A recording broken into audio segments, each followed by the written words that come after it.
Diqqat aholiga tezkor xabar.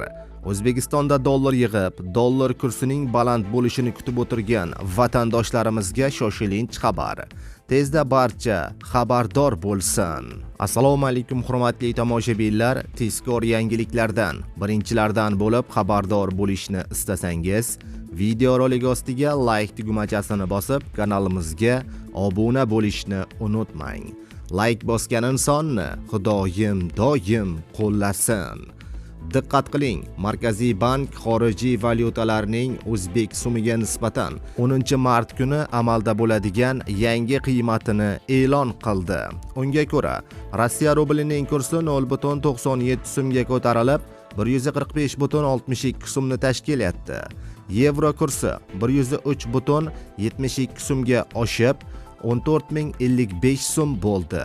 AQSh dollarining kursi 21.75 so'mga ko'tarilib, 12.940 so'mni tashkil etdi, deyiladi xabarda.